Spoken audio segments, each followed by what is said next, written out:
जाति के ऊपर कराया इन्हें हमेशा आज तक भी चुनाव ही जो भी सैनी बना है वो भी इन जाति के ऊपर भाई निचली वोट आ जाएंगे। और इन्हें किया क्या है जाति के ऊपर का कराया है हिंदू मुस्लिम किसान आंदोलन, पहलवान आंदोलन, अच्छा दूसरा ये सेना का ये अग्निवीर, ये तीन मुद्दे तो बहुत तगड़े हैं। सोनीपत सीट से जो है पवार साहब सीट निकाल सकते। हाँ निकालेंगे, उनकी पुत्र वधू है वो तो अंदर है अभी, वो मेहनत कर रही है, वो एक तरफा बनेगी। कहीं ना कहीं हमारी बीजेपी सरकार भटकी है और उन मुद्दों की तरफ कोई ध्यान ना देके लोगों को जात पात के भेदभाव में उलझा के रख दिया है और कहीं ना कहीं जात पात पे धर्म के नाम की राजनीति यहाँ पे चलती रही है। एक स्टंट पॉलिटिक्स स्टंट खिलाड़ी को इन्वॉल्व करना गलत है, मैं कोई सी पार्टी हो इसको गलत मानता हूँ। अच्छा, सोनीपत में जो ईडी के द्वारा गिरफ्तार हुए विधायक उनको लेकर भी थोड़ी सामने आ गई। ये एक ऊपर का मामला है, इसमें हम कुछ नहीं कह सकते, ये ऊपर का मामला है। नमस्कार, आप देख रहे हैं हिंदुस्तान न्यूज जंक्शन और मैं हूं आपके साथ अनिश मलिक। बात करेंगे विधानसभा चुनाव को लेकर कि इस वक्त मुद्दे जो है क्या है, जनता के किन मुद्दों पर वोटिंग करेंगे, क्या कुछ सोच विचार कर रहे हैं चुनाव को लेकर। जी सर बोलो जी, मोर साहब बोलो। मैं बोलूंगा, बताइए क्या बोलना है, क्या विधानसभा चुनाव को लेकर क्या सोच रहे हैं इस बार, हम क्या ये सोच रहे हैं कांग्रेस की सरकार आएगी, बदलाव क्यों चाह रहे हैं, बदलाव चाह रहे हैं। क्या क्यों बदलाव चाह रहे हैं। सरकार ने कुछ किया है तो ये किसान आंदोलन, पहलवान आंदोलन, अच्छा दूसरा ये सेना का ये अग्निवीर, ये तीन मुद्दे तो बहुत तगड़े हैं। इन्हीं पर वोटिंग डालेंगे, इन्हीं मुद्दों पर वोट करेंगे। हाँ, इन्हीं मुद्दों पर। अच्छा, लोकसभा चुनाव में भी जो है वोट किए गए थे। जी जी, लोकसभा चुनाव में भी इन्हीं मुद्दों पर वोट हुए थे, इस बार भी ये मुद्दे रख के वोट करेंगे। ये मोदी ने काम स्टेट में कुछ किया ही नहीं ना मनोहर सरकार ने, तो इस कारण से जनता नाराज है और सब कांग्रेस को ही वोट देंगे। अच्छा, जैसे अभी घोषणाएं कर रहे हैं, इतनी बड़ी योजनाएं भी जो है लागू कर रहे हैं। नोटिफिकेशन होता है, नोटिफिकेशन कोई नहीं किया, सिर्फ घोषणा है। और जो पेंशन को लेकर उन्होंने बोला है नहीं घोषणा की है, पेंशन पे कोई वो नहीं किया। ये पेंशन जो उससे भी निकमी है, जो तो मतलब बहकावे में नहीं आएगी जनता, नहीं आएगी। अच्छा, विधायक के तौर पर किसका चेहरा है अभी? है जी, विधायक सुरेंद्र पवार का परिवार जी, उन्हीं पर वोट करेंगे। हाँ जी। आप क्या कहेंगे सर? हम तो भाजपा के हैं, मोदी की देंगे तब पक्का देंगे, इसमें कोई। और जिस प्रकार से हरियाणा में अभी बीजेपी के खिलाफ जो चल रहा है, कांग्रेस के खिलाफ है, बिल्कुल नहीं है, ये दिखावा है सब। देखोगे जी, पड़े वोट पता लगा आपको। नहीं, जिस प्रकार से लोग विरोध करे, खुल के विरोध करे बीजेपी सरकार का। क्या विरोध करे? कह रहे कि लोगों को लाइन में खड़ा कर दिया। कितने हथियार आगे देखो, आप देखो देश में कितने हथियार आगे देखे, कितने योजनाओं में भी था, बड़े हथियार आए, पहले नहीं आया। नहीं, ये आपने लोकसभा चुनाव में मुद्दे रख लिए, लेकिन अब तो आपके घरेलू मुद्दे हैं ना। घरेलू मुद्दा कुछ नहीं मेरा। किसान सड़कों पर उतरे, इनको लेकर भी हरियाणा जल रहा है। फायदा क्या करे हमने, एक साल बैठे रहे, फायदा हुआ कुछ फायदा बता दो, 1% ही फायदा हुआ। सरकार बात नहीं करे खिलाड़ियों को लेकर भी, वो नहीं। हमारी सोनीपत में ये जो आंदोलन हुआ तो इसका नुकसान अब की बार ये हरियाणा वाले नहीं इन्वॉल्व हुए तो इनका कामयाबी नहीं हुई। ये सारा पैसा फंडिंग पैसे से यहाँ बैठते थे किसान, और इससे ज्यादा कुछ नहीं है। गुमराह करने वाली बात है, नीचे कोई सरकार है, ऊपर मोदी का अच्छा माहौल है, देश की अच्छी साख बढ़ाई है। और यहाँ वैसे तो कांग्रेस की ज्यादा, लेकिन हम तो बीजेपी के हैं। नहीं, जिस प्रकार से खिलाड़ियों को और किसानों को मुद्दा बनाकर कांग्रेस वोट मांग रही है, ये मुद्दा गलत है, लेकिन खिलाड़ी तो खिलाड़ी है, देश का झंडा फहराते हैं, वो तो एक सबके लिए समान होने चाहिए। हम तो ये बात कर रहे हैं, वो मुद्दा नहीं बनाना चाहिए पॉलिटिक्स। कह रहे बीजेपी ने जो है खिलाड़ियों के साथ गलत किया, महिला खिलाड़ियों। वो गलत हुआ तो उसका रिजल्ट भी गलत मिल जाएगा।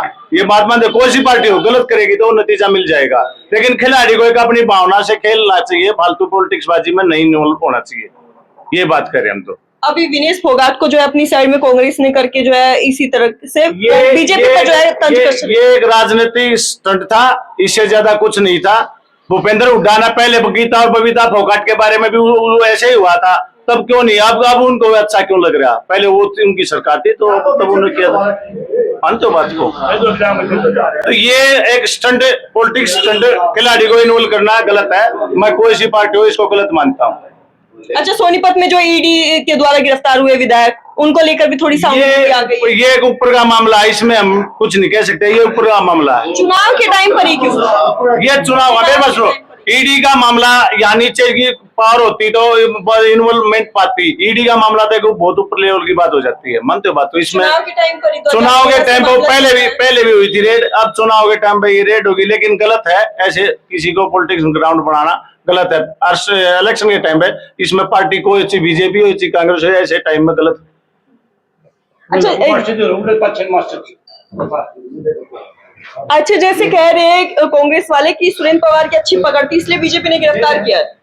यहाँ पे इनका कुछ था ही नहीं, इसलिए तो ये गिरफ्तार करे हैं। ये दो एक दो भगत है भाई, ये हमारे कुछ नहीं है कांग्रेस का खुला सोनीपत में। ये भगत है दो, ये गा रहे हैं, ये भी उठ के राजा का संग है, हमने बीजेपी कह दी और कुछ नहीं है कांग्रेस का पूरा माहौल। पूरे यहाँ पे जितने बैठे हैं 2 आदमी है, 1-2 आदमी होता भी है हर जगह है भाई, जहाँ पे 100 आदमी 2 आदमी तो पावेंगे कि 2 और। लेकिन जाति समीकरण को लेकर अगर बात करें तो बीजेपी अब बड़ा गेम खेल रही है। जाति के ऊपर कराया ना हमेशा, आज तक भी चुनाव जो भी न सैनी बना है वो भी इन जाति के ऊपर भाई निचली वोट आ जाएंगे।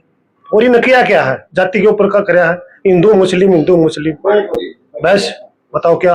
यही पिछड़ी जो जाति है वो कहती है कि कांग्रेस सरकार भी यही करती है, वो भी जाटों को ज्यादा बढ़ावा देती है, हमें भूल जाती है। कहाँ देती है जाटों को भी? हमारे जो ब्रह्मचारी बन रहे हैं ये जाट थोड़ी है, इन्हीं का तो ब्राह्मणी था, जाटों को कहाँ देते हैं? जाटों को बताओ सभी, ये तो बस ये थोड़ा नु है, ये जाट है ये खुद, इसलिए जाटों की कहते हैं। बताओ जाटों का कहाँ है?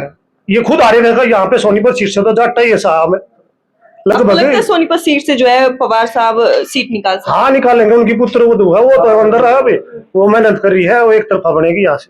अच्छा, उनका मुकाबला जो है निखिल मदान या ललित बत्रा दोनों से किसी में से हो सकता है? निखिल मदान भी है, कांग्रेस पार्टी का भी है और अब तो बीजेपी में आगे दोनों तरफ की वोट भी मिल नहीं कुछ नहीं। जो कांग्रेस की वोट थी जो खुद बना था जो, हाँ वो भी जिसका भी पीछे लगा है भाई इतने अंदर के डालेंगे, इसलिए वो उधर भाग गया। वही उसकी वोट थोड़ी थी, वो हुड्डा की वोट थी वो सारी, उसका वो तो इबरता भाग गया है, वो तो अकेला रह गया, उसका वोट थोड़ी उसके साथ भी वोट जाएंगी, वो अकेला गया है, उसका क्या पल्ला है, उसका कुछ नहीं है वो। और ललित बत्रा जो है, नहीं ललित ये दोनों है, ललित बत्रा कविता जैन है, कुछ नहीं है, कोई आ जाओ एक तरफा बनेगा। अच्छा, कांग्रेस क्यों गठबंधन कर रही है? अगर इतनी तगड़ी कांग्रेस की बन गई है तो क्यों गठबंधन कर रही है? दो अच्छा, क्या सोच रहे हैं सोनीपत में? जी सर। जहाँ तक सोनीपत विधानसभा के चुनाव की बात है, यहाँ पर जो आम लोगों की समस्याएं हैं वो जन स्वास्थ्य के प्रति, शिक्षा के प्रति, बेरोजगारी के प्रति वो मुद्दे हैं।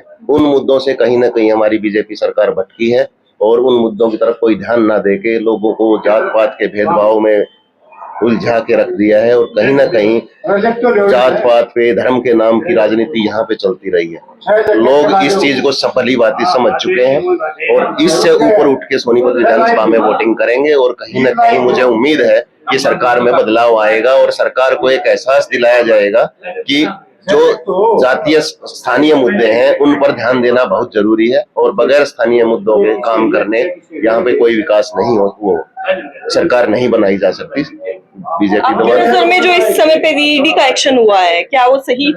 जहां तक ईडी की एक्शन की बात है वो सेंट्रल लेवल का मामला है, स्थानीय मुद्दा नहीं है, वो अपनी जांच के अधीन बात है। जैसा जांच में सामने आएगा उसके हिसाब से कार्रवाई होती रहेगी। उस पर कोई आम आदमी को बगैर किसी जानकारी के टिप्पणी करना मैं समझता हूँ उचित नहीं होगा। वो अपना ईडी एक स्वतंत्र क्षेत्र है, मतलब चुनावी टाइम पर ईडी से मतलब कोई फर्क नहीं पड़ेगा। मैं उस चीज से बिल्कुल ये कहता हूँ कि उस मुद्दे को चुनाव के साथ जोड़ने से कोई फायदा नहीं होगा, क्योंकि वो ईडी एक स्वतंत्र अपना कार्य कर रही है। उसमें जैसा भी इन्वेस्टिगेशन में जो आएगा उसके हिसाब से वो अपना कार्रवाई करेंगे। अगर पवार साहब निर्दोष हैं तो वो निर्दोष आएंगे, और क्योंकि कार्यपालिका न्यायपालिका जो है वो एक अलग चीज है। चुनाव में जो मुद्दे हैं उनमें हम इसको चीज को शामिल नहीं करना चाहिए। यहाँ पर जो है बदलाव की बहार है और निश्चित रूप से मेरा मानना है कि हुड्डा सरकार की बनेगी और पवार साहब यहाँ बहुत बड़े मार्जिन से जीत। मतलब कि यहाँ पे देखा जाए तो मुकाबला नहीं है, बस एक तरफा ही मान सकते हैं। बिल्कुल एक तरफा हम मान सकते हैं, क्योंकि यहाँ पे जो सोनीपत की समस्याएं हैं उनका कभी भी कोई निराकरण सरकार द्वारा नहीं किया गया। चाहे वो पानी भराव की समस्या आप देख लें, मानसून के सीजन में आप देखते हैं कि हर जगह अगर 10 मिनट बारिश हो जाती है तो एक शहर दो भागों में बट जाता है। उस मुद्दे पर यहाँ पे सीवरेज ट्रीटमेंट प्लांट भी लगाया गया बीजेपी सरकार में, लेकिन वो आज तक चालू नहीं हुआ है और स्थिति इतनी भयावह है कि यहाँ पर अगर बारिश का टाइम होता है, बारिश आती है तो आम आदमी को ये डर लगता है कि कहीं बाहर निकल गए तो कहीं शिविर में अंदर ना चले जाएं।